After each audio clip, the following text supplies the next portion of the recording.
Bonjour tout le monde, merci Monsieur le Président.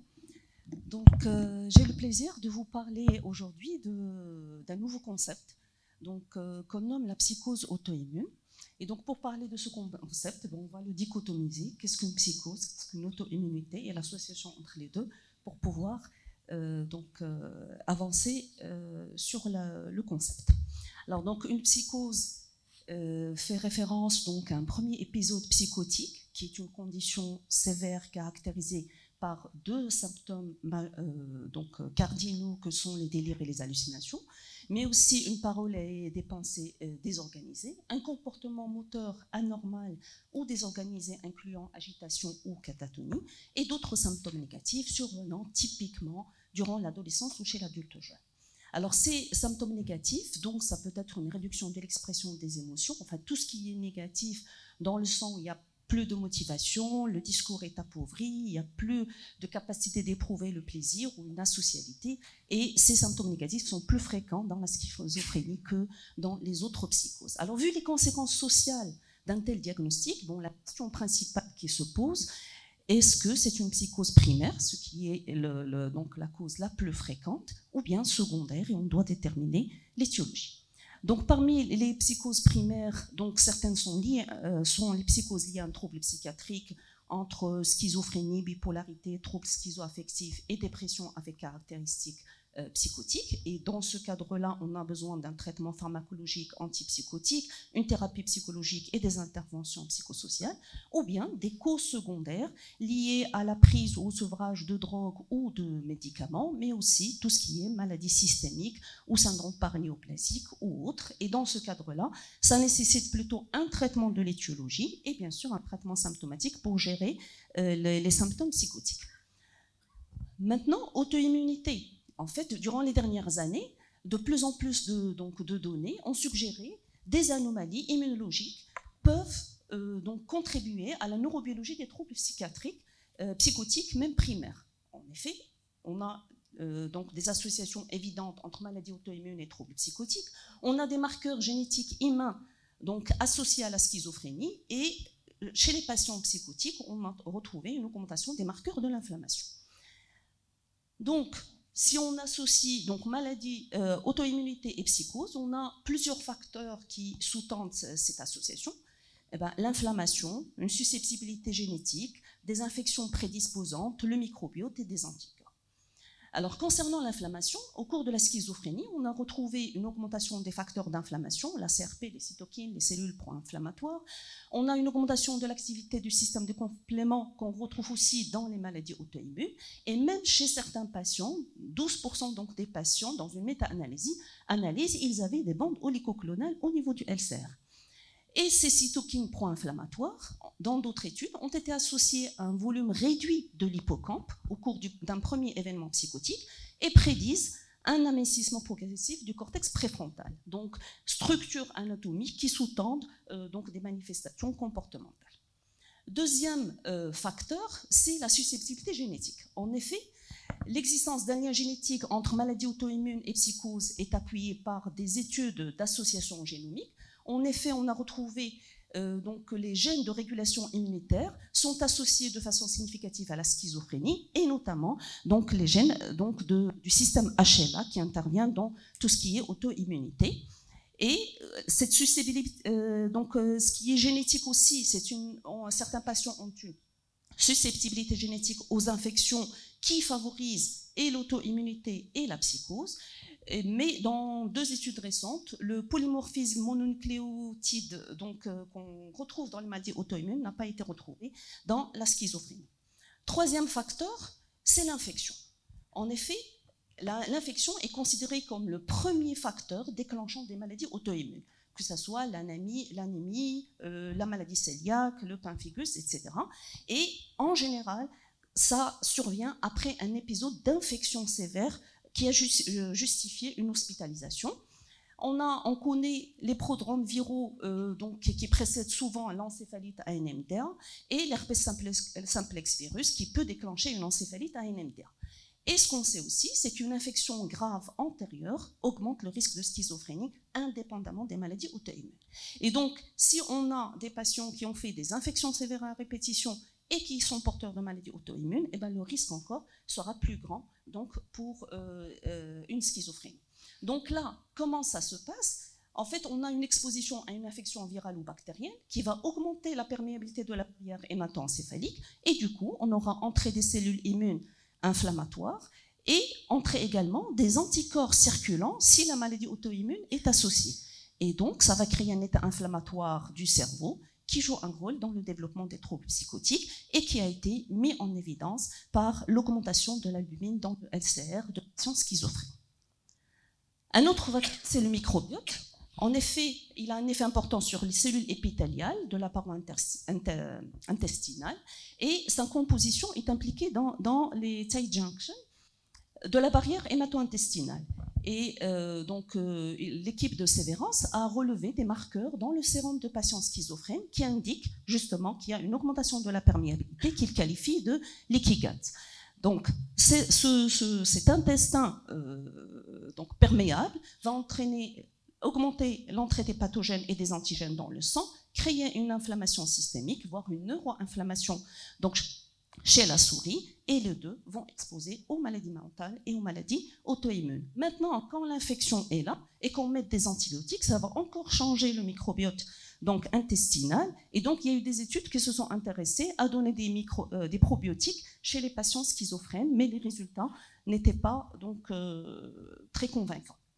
Maintenant, il y a aussi les anticorps dirigés contre la surface neuronale.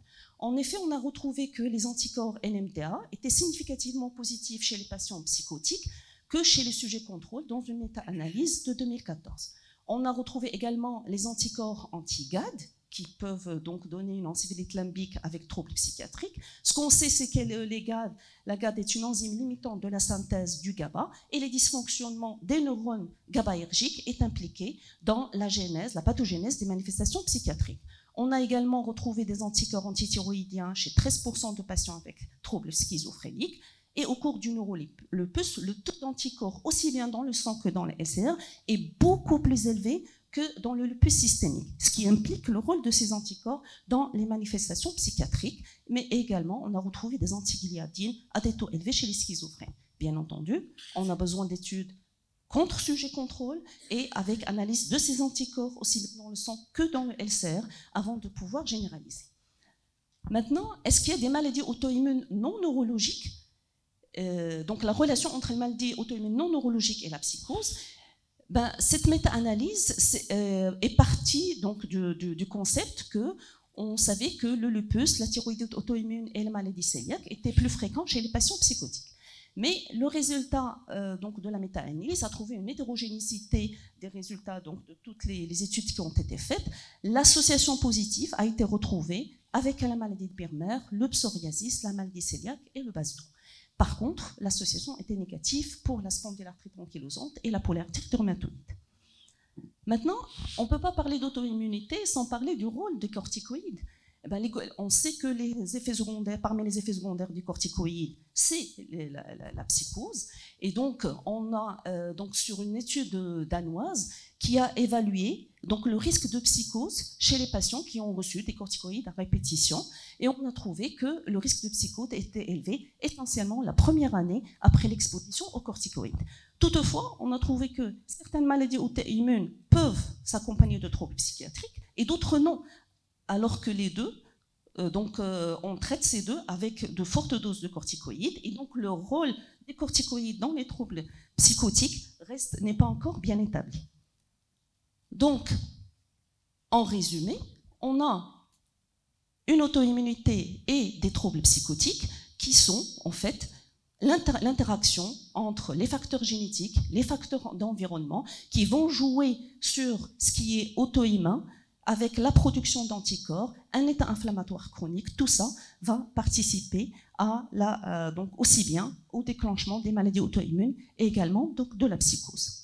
Donc en somme, on a des manifestations psychotiques au cours des maladies auto-immunes, aussi bien neurologiques et systémiques. Certaines maladies auto-immunes sont plus fréquentes chez les patients psychotiques et on a des stigmates d'auto-immunité sérique et même du LCR chez les patients psychotiques. Donc en fait, cette psychose auto-immune existe-t-elle ou pas? Donc, on va voir. Donc en 2017, justement, le champ des encéphalites auto-immunes a été redéfini avec la première description de l'encéphalite à NMDA, et depuis lors, un grand nombre d'anticorps, comme vous le connaissez, donc dirigés contre la surface neuronale, ont été découverts avec le syndrome associé.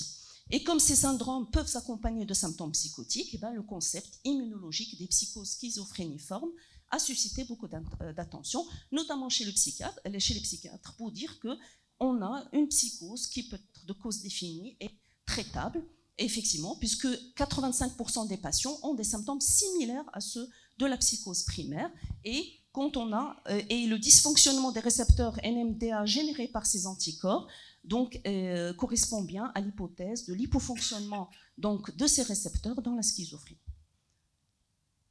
Donc, si on fait un rappel de cet encéphalite à NMDA, on a des prodromes viraux qui précèdent, et donc on revient au rôle de l'infection, et on a un début par des manifestations psychiatriques qui peuvent être isolées au début avec des idées délirantes, des hallucinations, et c'est par la suite que les mouvements, les symptômes neurologiques, que ce soit l'épilepsie, les mouvements anormaux et l'hypoventilation, qu'on peut avoir et qui nécessitent le passage en réanimation. Donc ces anticorps anti-NMDA vont entraîner une internalisation des récepteurs NMDA et ça va être à l'origine de manifestations comportementales. Pour les autres anticorps, sur un article récent du Lancet, et comme vous voyez, bien sûr le NMDA en premier, mais en fait l'ensemble de ces anticorps s'associe à des manifestations psychiatriques aussi bien les plus fréquents que les anticorps moins rares, en dehors des iglons. Donc quand on fait une recherche dans la littérature, le terme de psychose auto-immune désigne les patients avec une schizophrénie ou un premier épisode psychotique suspecté d'être d'origine auto-immune sur la base de la détection des anticorps antirécepteurs dans le sang ou autres auto-anticorps. Et depuis lors, beaucoup de publications ont essayé d'identifier ces patients pour leur donner une immunothérapie. Mais il y avait beaucoup de limites méthodologiques. En effet, chez les patients avec schizophrénie ou autres maladies psychiatriques, les sérologies anti-NMDA étaient très faiblement positives, et quand elles étaient réalisées dans le LCR, aucune n'était positive. Dans une méta-analyse qui a colligé 6573 patients, 1% avaient des anticorps anti-NMDA positifs, ce qui correspondait au taux des sujets contrôle. Et les analyses, c'était des analyses sériques avec une technique d'immunofluorescence qui est peu spécifique. Et donc, les auteurs de cet article ont essayé d'évaluer 300 patients qui avaient des pathologies neurologiques ou psychiatriques ou des encéphalites auto-immunes, et ils ont trouvé que la classe IgG des anti-NMDA était positive uniquement chez les patients qui avaient une encéphalite auto-immune, alors que les IgA et IgM étaient positifs faiblement dans diverses pathologies. Et quand ils ont mis, Ara et Hall, quand ils ont mis ces IgA et IgM en culture neuronale, il n'y avait aucun effet, donc ils n'étaient pas pathogènes. Et du coup, seuls les patients avec un premier événement psychotique et des anticorps positifs dans le LCR allaient avoir les critères de l'encéphalite auto-immune à NMDA. Ailleurs, la présence de ces anticorps dans le sérum des patients avec un premier événement psychotique n'a aucune implication clinique ou paraclinique. Maintenant, comment se manifestent ces symptômes psychiatriques dans les encéphalites auto-immunes? Elles peuvent être présentes dans 60% des cas. Elles sont similaires. Dans 85%, elles sont similaires aux troubles psychiatriques primaires et elles peuvent être isolées ou prédominer dans 4% des cas. Et c'est là où le terme de psychose auto-immune, parce qu'on n'a pas encore les manifestations neurologiques qui vont nous orienter vers l'encéphalite auto-immune. Alors, Kaiser et Hall ont essayé d'étudier ces encéphalites à présentation psychiatrique isolée. Ils ont trouvé que ces patients, même quand ils font une récidive psychiatrique. Donc, ils ont la même présentation, qu'il n'y avait pas de corrélation avec les caractères démographiques, ni la présence ou non d'une tumeur associée. Et les anticorps, c'était des IgG dirigés contre la sous-unité GLUN1 des récepteurs NMDA, avec une bonne réponse au traitement immunomodulateur. Preuss et Hall ont montré que les IgA et IgM étaient plutôt associés aux démences ou aux encéphalites virales, et ni les anticorps anti-NMDA ni les sous-unités GLUN1 ne sont retrouvés dans les psychoses primaires confirmées. C'est juste pour ne pas s'emballer et aller demander ces anticorps chez des patients qui ont une psychose confirmée.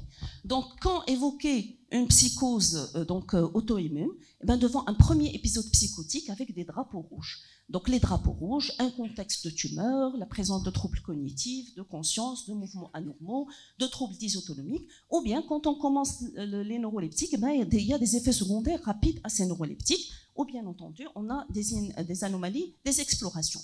Ou bien, il y a un phénotype assez particulier qui a été décrit par Séverin, qui est le phénotype de psychocycloïde, caractérisé par un épisode psychotique avec un début aigu et une fluctuation clinique de la confusion, le délire, les hallucinations, etc. Alors, comment on va explorer cette psychose auto-immune? Donc, il y a des recommandations. Certains proposent le scanner cérébral, d'autres l'IRM sans injection ou avec injection, mais en absence de déficit neurologique, l'apport de l'IRM reste faible. Le bémol, c'est que c'est un examen qui est long, qui est sensible au mouvement. Le tube est réduit, donc c'est source d'anxiété, de claustrophobie. Le volume excessif du son de la machine est pourvoyeur d'anxiété, et l'interrogatoire est difficile par rapport aux contradictions à l'IRM. Donc, ce qu'il faut, c'est des séquences courtes, diminuer le nombre de séquences pour répondre exactement à la question du clinicien et utiliser des séquences de réduction du mouvement. Alors, bien entendu, tout ça, un patient agité, anxieux, déprimé, donc c'est les efforts du personnel et de la famille pour faire ces explorations. Bien entendu, on fera un EEG, on fera une ponction lombaire, et donc on recherchera ces anticorps dans le LCR, sauf pour les LGI1, on peut les faire uniquement dans le sang. La méthode, c'est essentiellement donc, le Cell-Based Assay Life qui est recommandé, et en première intention, on commencera plus par les anticorps NMDA et les anti-GAD, et dans un deuxième temps, on peut doser les anticorps qui sont plus rares. Donc, alors pour la KEOL, on définit certains critères, comme la psychose auto-immune est possible quand il y a un début aigu avec au moins un drapeau rouge. Elle est probable si on associe les anomalies de l'IRM ou une pléocytose, ou des anomalies de l'EEG ou des anticorps positifs dans le sang. Elle est définie lorsqu'il y a des anticorps dans le LCR. Donc là, un patient avec des drapeaux rouges, on fera une IRM, un EEG ou un LCR. Si l'un des trois est positif, on recherchera les anticorps dans le sang et dans le LCR pour définir l'encéphalite auto-immune, et à ce moment-là, commencer un traitement par immunothérapie. Alors pour traiter, il faut dire que c'est difficile, puisque l'utilisation des antipsychotiques dans un contexte d'encéphalite auto-immune peut précipiter l'instabilité hémodynamique. Chez un patient qui a des troubles psychotiques, donc souvent, cette instabilité est prise pour un syndrome malin des neuroleptiques. Et donc, il faut utiliser de façon précautionneuse, avec une titration progressive, ces neuroleptiques. Et bien entendu, on préfère les antipsychotiques atypiques ou de deuxième génération. Les benzodiazépines sont essentielles dans la gestion de la catatonie et dans les cas douteux de psychose ou d'agressivité. Et donc, la thérapie électroconvulsive, dans certains cas, pour un contrôle rapide des symptômes. L'immunothérapie doit être commencée devant un diagnostic probable ou défini, pas uniquement possible. Et après amélioration des symptômes, bien entendu, le traitement antipsychotique doit être diminué progressivement. Donc, le concept d'association entre psychose et auto-immunité, quelle que soit l'étiologie, est important, d'une part pour la recherche, parce que ça nous permet d'expliquer la physiopathologie, c'est-à-dire le dysfonctionnement du récepteur lié aux anticorps impliqués, mais également à l'échelle individuelle du patient, puisque on sait qu'il y a une mortalité plus précoce chez les schizophrènes, ils vivent 13 ans moins que les sujets normaux, et donc pourquoi ? Parce qu'il y a des pathologies physiques concomitantes qu'ils peuvent présenter, et ces patients peuvent avoir des difficultés pour exprimer leurs douleurs ou leurs symptômes physiques, donc il faut aller les chercher. Donc, ce qu'il faut savoir, c'est que les maladies auto-immunes sont fréquentes chez ce groupe de patients, et donc la recherche étiologique doit être orientée.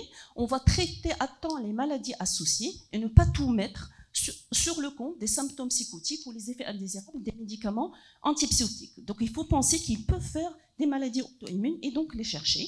Et donc les patients présentant des troubles psychotiques doivent être régulièrement et soigneusement examinés quand ils accusent des symptômes pouvant être en relation avec des maladies auto-immunes ou un autre problème de santé. Et enfin, les symptômes neurologiques peuvent n'apparaître qu'après le début d'une prise en charge psychiatrique. Et donc, les psychiatres et les services de psychiatrie doivent être formés par rapport aux symptômes et signes qui peuvent être là de façon donc discrète et doivent être alertes quand le patient ne répond pas très bien au traitement antipsychotique. Et bien entendu, c'est l'échange entre les psychiatres et les neurologues qui permettra de prendre en charge ces patients à temps.